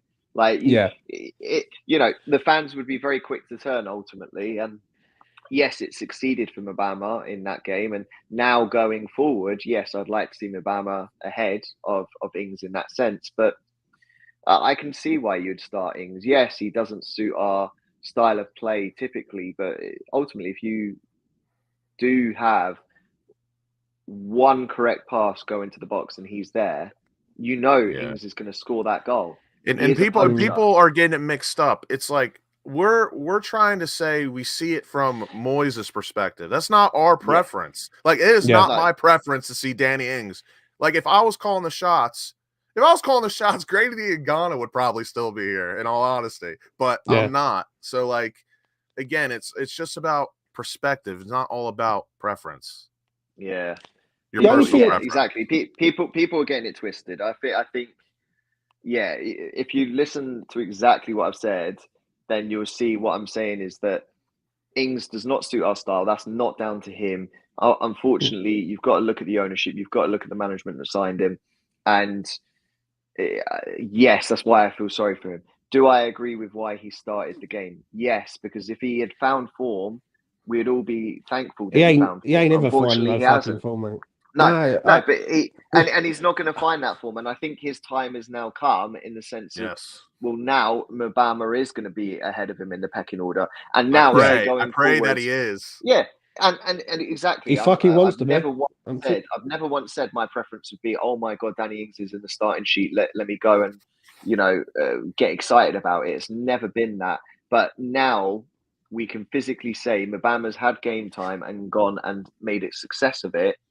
To now put himself in the shouting position to come on when Antonio needs to come off or to start a game when Antonio's injured. Now we can go forward and go, why is Mubama not starting? Why is it Ings starting if it was to happen again in the next couple of weeks? That's the thing. Before, it was always a question mark. And yes, in part, that's because Moyes hasn't given him the minutes to come off the bench. But equally, I also get so bored of everyone being like, "Oh, academy this, academy that." Academy is a different level. It's not the same thing. You're playing kids. You're not playing men. You're playing what, 2 or 3 men that have coming back from injury half the time. Other than that, the under 23s, under 21s, whatever it's called, it's not the same level. I don't know, mate. Yeah, because listen, I refuse to accept otherwise. Right, one thing I will say, is people do go a bit over the top with the academy. And they always have done. They always have done. The thing is, and I'm going to say this, and I want to talk about something before we wrap this up. West Ham of old used to rely on the academy because we never used to be able to buy any players, right? Exactly. Right, because we had fucking shit owners in like Peter Storey and fucking people like that back in the day, right? We relied on the youth, and the youth players coming in was the reason why West Ham sort of fucking went up a level, because obviously when you have Rio, Lampard, name them players coming through the ranks, it helps the club out. We don't have to rely on the youth right now. Right? Not only do we not have to rely on that, go back in the history of football and name me 5 clubs that have done what West Ham did then. Like literally, you have probably Manchester United. Yeah, that's it. That's it. Yeah. That is it. But is it Busby's boys? Is that what it is? No, I'm talking about Ferguson era, like Busby. when he had like. No, Busby babies. That's what they were called. But listen, like it's the same. It's the same with West Ham. Yeah, the Busby babes. You got Ferguson's 92 class of 92, and then West Ham. That's it. Yeah, and then really. you could argue 1 or 2 players from Liverpool, like Gerrard, Owen. No, but like we had like 4. Yeah, I know. But I'm saying like you always tend to get to get a cream of the crop and have 5 or 6 players in one go is very rare generally. People just like I agree though. Like there's been a couple at one go. The whole academy thing, it does like I love the academy. I do I do love our slogan and all that, but like there's not always a hidden gem in the academy, like what people think. Like I don't know. The only thing I will say on that, Lucas, is when you have got players, and I'm going to say it again, who are on a lot of money and they're not doing a lot, and you've got a young lad who might want to prove himself, that is the opportunity to allow him to prove himself. As I was saying, West Ham, if I go back 25 years ago, when Harry Redknapp was in charge and we was bringing these players through, the likes of like Rio, Carrick, Cole, Lampard, etc. Right? West Ham didn't have any fucking money. West Ham wasn't a big spending club where they used to go out and spend X amount of pounds on players. So they relied on the youth, to sort of sell on for large amounts to obviously make West Ham better. Now it's a tricky one for me because the moment you leave Upton Park, you go to the LS and you are that side now with like 65,000, right? There has to be a level where you go, what do you want? Do you want West Ham to embed the youth, or do you want West Ham to go out and buy top class players or potential world class players? Like if people are saying Lucas Paqueta is a world class player, do you want that, or do you want the youngsters being brought in? Because you can't have it both ways. Do you know what I'm saying? Like I want West Ham to buy some of the best talent around. Do you know what I mean? But I'm not opposed against the Academy of Football. But the problem is, you can't. Like, we shouldn't be relying on the Academy of Football at the end of the day. As I always say, the truth lies somewhere in the middle, and exactly, that's where I'm at with everything you just said. Like, I want to buy potential world class players, but I also think there's quite a few lads that are deserving of a chance over players that have not panned out. Example, Danny Ings, Mubama. And I think on Saturday, that to me, that should be the nail in the coffin, the definite that Danny Ings should never play or be subbed on again, because it's just the eyes don't lie. Exactly that. So the Academy of Football is a thing. Obviously, it always will be. But I think people have got to understand that we're not at Upton Park anymore. And even though it pains me every single fucking day that we're not at Upton Park, I've got to accept that West Ham have gone up another level at being at the LS. And we have all got to accept that as fans. I mean, I think some fans keep thinking that we're the team of 40 years ago. Right? We're not. We're a different side. We're in a different generation. And let's be realistic here. If West Ham are the 15th richest club in the world, do I really want to be bringing in youth players when we can go out and buy top quality proven players right now? I'd rather buy the proven players and allow the youth to come in as a bonus rather than needing them. Like, we shouldn't be needing these youth players, but they should be like an extra, really. So we have to remember all of the youth players that we've made such a big deal out of and have come to nothing. Reece Oxford, Grady Diangana, Ngakia. Yeah, Ngakia. You know, it's the cream of the crop.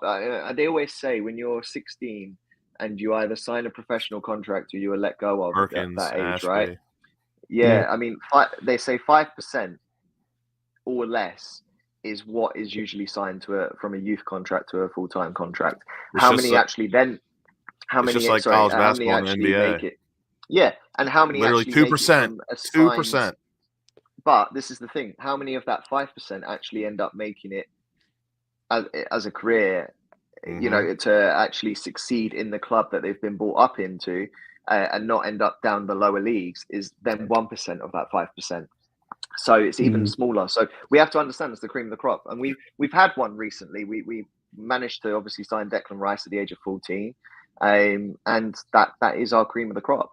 And for all the people out there, I'm a gambling man. So I want to see a lot of youth play. I'm a gambling man. I want to see if they're cut 100%, for it. 100%. I would rather see if someone is not cut out than them just kind of like they slide away. Like Odebekio, like we saw he didn't have the minerals. He didn't have the minerals, and that is fine. I'd rather have seen that than him just leave without a chance. I'm going to be honest. If you want my opinion before I move on to the last thing I want to talk about tonight, I want to see West Ham sign top quality players rather than relying on the youth to be top quality. That is what I want. The moment, as I say, the moment you leave Upton Park and we get sold this sort of story or this fairy tale that we're going to go to the LS, we're going to be this side, we're going to buy these top class players. That's what I want at the end of the day. We shouldn't be relying on the youth. Yeah, Chelsea have one of the best youth academies going, and look, you've only got to look at their team. Yeah, they've got probably an handful of players. The academy is something you should be able to fall back on, not rely on. Exactly that. It should be a bonus. And as I say, but I want West Ham to go out and sign top players, top players. Like, do you know what I'm saying? And that's when you've got 65,000 in the ground and we're relying on 18, 19-year-olds. It shouldn't be like that. And I want those good academy players to be training in the first team with those potential world-class players. Exactly that. And like that one's for you, Danny. If Divine is going to be the next big thing, he needs to learn off someone who's proven at that level. Do you know what I mean? Whether that's Mikel Antonio, whether that's a new striker comes in, whoever it may be. I'd rather them learn from top class players rather than them trying to have the weight of the world of the West Ham fan base on their shoulders. But it is what it is. Right. Before we sort of come towards the end, I want to speak about the fan divide, basically, of why it's sort of. I've noticed it on Twitter today, and I'm going to speak about it now, right? Like, people just seem to be at each other's throats. Why is this, gentlemen? Would anyone like to sort of ask why people are not happy with us winning? Because of the style of play, it's boring. People. The thing is, we've been criticised by ex-footballers and media players for wanting the West Ham way. And then people have always asked in the media in the last decade or so, but what is the West Ham way? And we had this situation with the divide when we had Sam Allardyce in charge. We're having the exact same thing now, and both have got very similar style of play. Long ball. Yeah. It is boring. It's not pretty. There's no denying any of that. But I'm here to see my club succeed. And that should always be number one. Sometimes it doesn't matter how. I'm going to ask you a question. I'm going to ask you a question, Clive. Yeah, I'm going to put it to Lucas and all. Like, when you go to West Ham, what's the first thing you think of when you're going to the ground? Like, is it you want us to play well, or you want us to win? Oh, I'm just like, please don't mess this up and lose to an average or shit team. Basically, is how I go in. But that's because of the years of her. I mean, how many relegations do I see? In quotes, you know. In quotes, when I'm walking out let's say, the Carps or like a bat and ball or someplace in Stratford, the quote that goes through my head every time I walk towards Stratford or towards the London Stadium, I say, please God, I hope we don't lose. So Yeah. I like, and again, I get it to a point, but like the thing that makes me happy is seeing West Ham win, seeing West Ham get results. And if that's not your cup of tea, so be it. See, Look, I disagree. I disagree with that comment there from Wolf. Yeah, and I understand people might have their difference of opinion. Enjoy a football match should be number one. Listen, I've seen West Ham this be is shit. going to sound weird. Hold on. Let me land. Yeah, I've seen West Ham be shit for many years, but I still supported the team, right? Even when they're shit, right? Do you know what I mean? If people are going to West Ham to watch West Ham play good football over the last 30 years of my life, right? I'm 37 in a few weeks' time.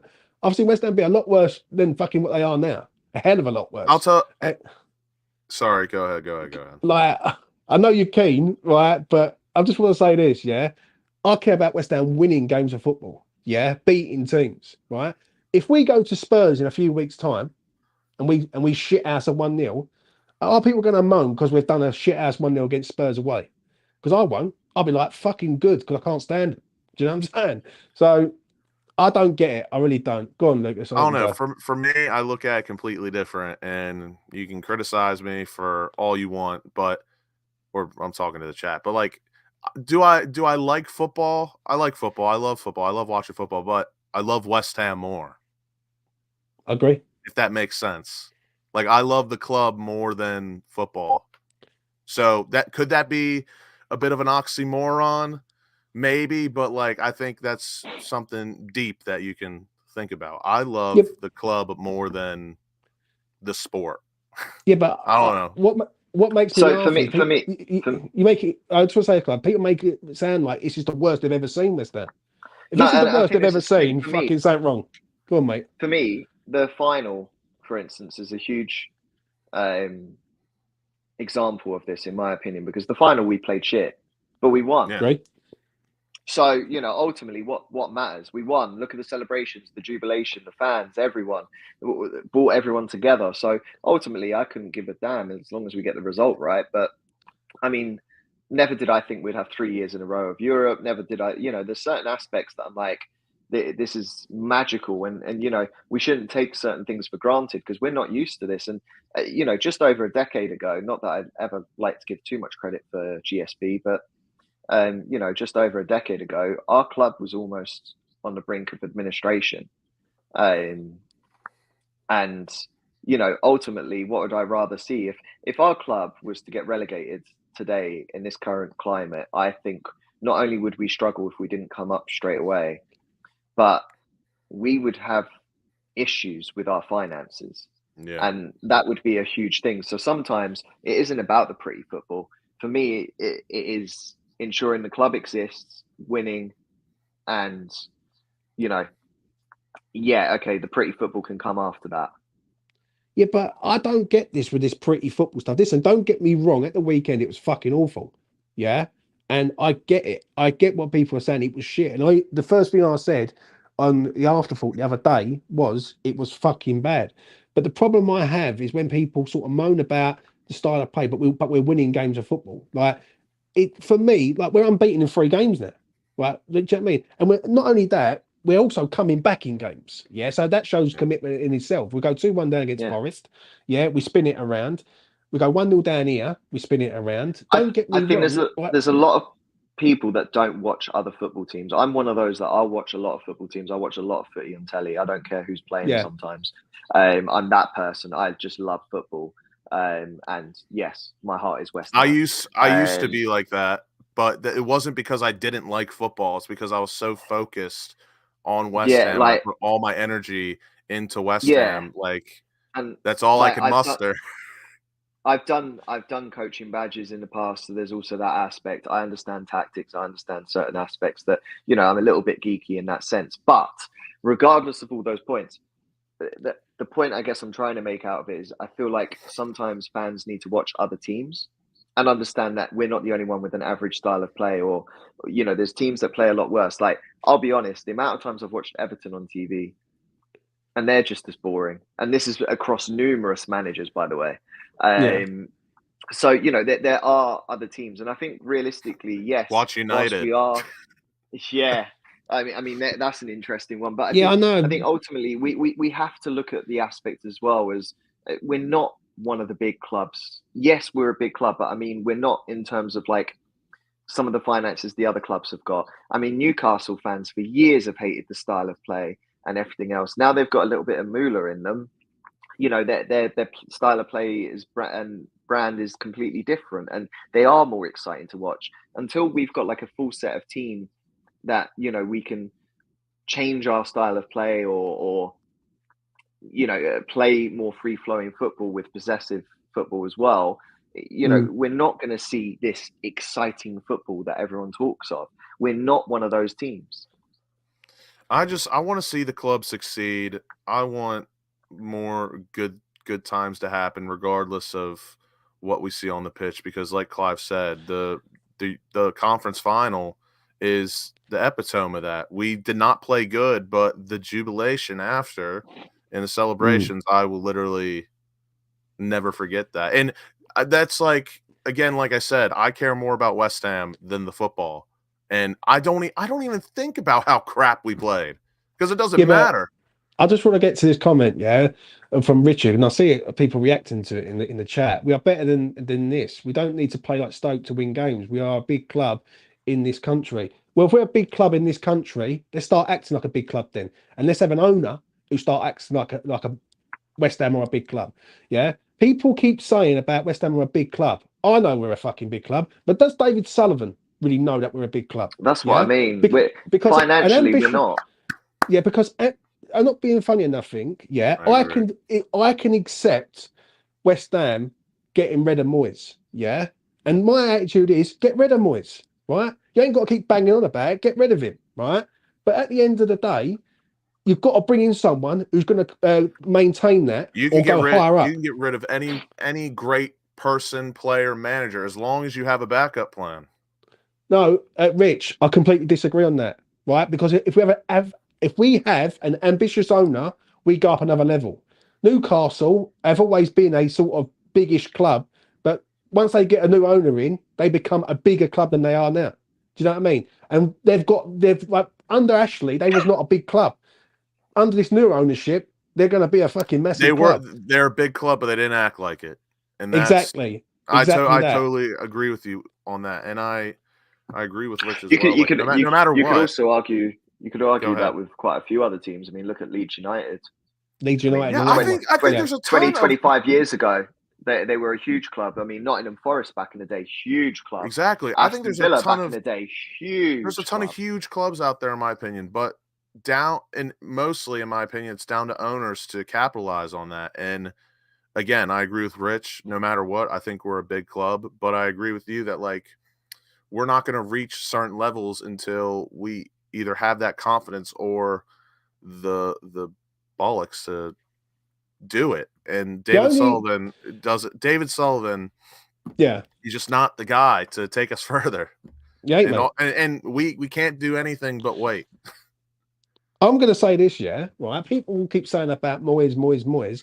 The reason for the divide in the fan base is David Sullivan. It's as simple as that. And I'm going to break it down for the people in the chat, right?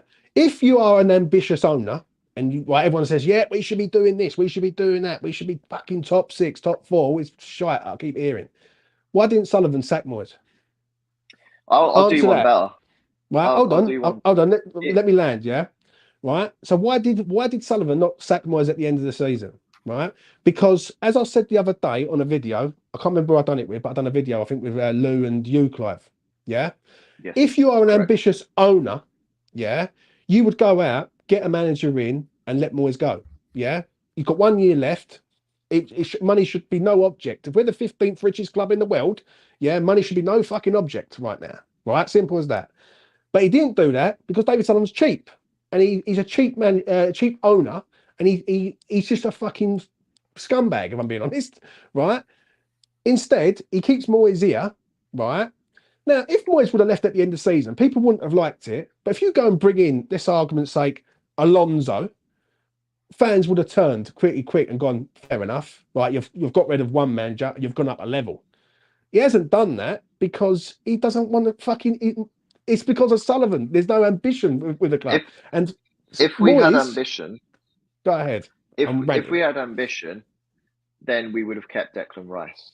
That's how I see it. Because then you'd be showing ambition that in the next 2 to 5 years we're going to win trophies consistently. Because ultimately, Declan Rice left for trophies. No, that's what we're going with. So he did. Ultimately, how I see it is, if we were ambitious and we're as a big club as everyone seems to think we are, then a big club would keep a big player. It'll always go back down to that one summer where it was 2 years before now, I'm pretty sure. If we would have surrounded Rice with, let's say, if we got Paqueta earlier, if we got, I'm not calling Emerson world class, but like what he's offered us, if we got him earlier, potentially, or Kudus, like who knows what would have happened. But again, like, I don't know. I agree with Sullivan.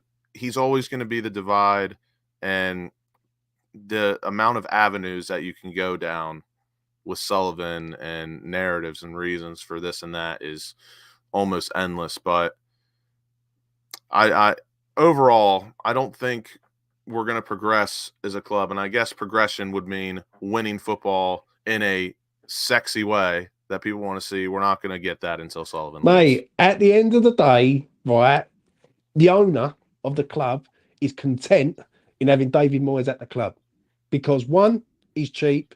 2, he's a safe bet, and 3, he does the job that Sullivan wants. Keep West Ham in the league, keep us progressing, do your best you can. It's simple as that. You take Sullivan out, you put a new owner in who's ambitious. I see some people saying about spent hundreds of millions. We spent hundreds of millions over the last 40 years. But then you could say if we were also ambitious, why didn't we give Moyes a sack when he was doing crap?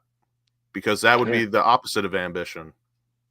The problem is, the reason for the divide, I'm struggling to get my words out because I'm so passionate about this, is because Sullivan has allowed this to carry on. People are at each other's throats. People are fucking meaning people up and fucking ruining people and cursing and everything.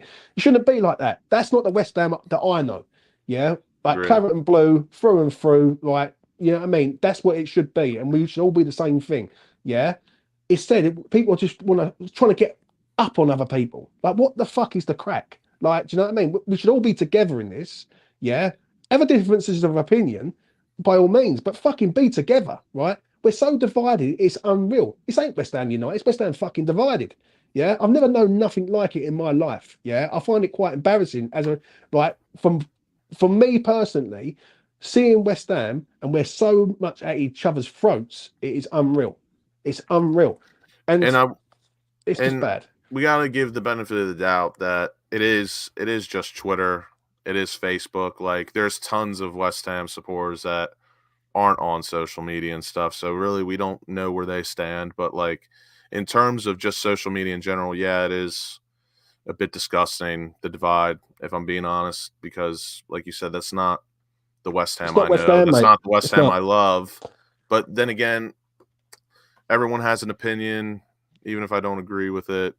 Respect it to an extent at the end, but it's not good. It's not good. Like, I'm just going to say this and then we'll wrap this up, but it should be different than that. It really should. Do you know what I mean? People will say about Moyes and everything, and listen, I've come to the conclusion that he's probably going to go at the end of the year, and fair enough. But I'm not going to sit there and just keep like, I want to enjoy West Ham United. That's the whole point. And at the minute, I'm just not enjoying it at the minute. If I'm going to be real when I say this, I don't feel like I enjoy it. I don't feel like everyone's together. I think people are trying to be proven right all the fucking time. I can openly hold my hand up and admit when I'm wrong. I wonder if anyone else can openly open their hand up and admit when they're fucking wrong. Because it seems like no one wants to ever be wrong at the end of the day. That's why I was saying, like when I said earlier, I love West Ham more than football.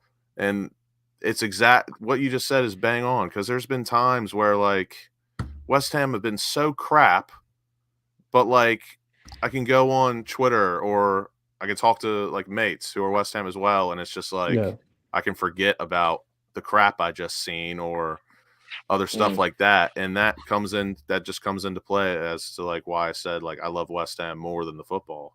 And I mean, really, yeah, it is a. I'm gonna be honest, it is a sad time, really. And I'll speak to quite a few people, like especially like out and about, like when I'm sort of out on the scene and all that, and even people say to me, they say they can understand the divide, but the reason for the divide at the minute is one man. Do you know what I mean? Because like, as I say, an ambitious owner would not accept this currently right now. Do you know what I mean? He would go, you know what, right? He would have to bite the bullet, but instead he's prepared to have Moyes here because if it goes wrong, he can throw Moyes under the fucking bus to make him look better. Do you know what I mean? He doesn't accept David Sullivan doesn't accept reality for what it is. He's basically just a politician. Like he saves himself when he can, and he always makes sure that every decision he makes, there's a fallback as to why he made it. There's an excuse. It's just, but I've always said everything. He is the root of it all. He is the guy at the top. Nothing gets done without his approval, no matter what people think, because he's the owner. I agree. The only thing I'll ever thank him for is saving the club when we needed saving. Yeah. I was going to say this. How do you, Sullivan Fever, have you got 2 billion ready to buy the club? Yes, I have, Richard. I'm just going to let you know that. Yeah, I mean. And that's why I said the sad reality is that we just have to wait. That's literally the only solution. Do you know what I mean? But it is what it is. But we're going to wrap it up there, people. Gentlemen, been a passionate one tonight. I've enjoyed this one tonight. Trust me, I'm getting back on it. Do you know what I mean? I'm going to be honest. I was thinking about giving this a miss. I really was, because like it's getting to a stage now where it just seems like everyone wants to kill each other in the West Ham fan base. Like you say something that you don't agree with, they want to kill you. It's like a civil war with West Ham fans at the minute, and I fucking hate it. I hate it with a passion, because like we should be West Ham United. I'm gonna make that loud and clear to everyone who can hear this. Yeah, West Ham fucking United. Yeah, not West Ham. This all divide and fucking kill each other. It shouldn't be like that. It really shouldn't. Clive, thank you very much for coming on. I really do appreciate it, as always, mate. You gentlemen. And Lucas, as always, thank you, mate. We'll be back in the week. Yeah, we're going to Serbia, ladies and gentlemen. Let's hope that West Ham see Divine in the attack. Yes, please. Hopefully Danny Ings is on the fucking bus. Need some divine intervention, please. Yeah, I hear you, mate. Do you know what I mean? And that is quite true. James, let's go to bed, mate. It's Tuesday for crying. I know, mate. I know. I'm finishing up now. I am. Yeah, man. But it is what it is. Anyway, take care of yourselves. All the best to you, and I will see you again in the next one. Ciao, Bella.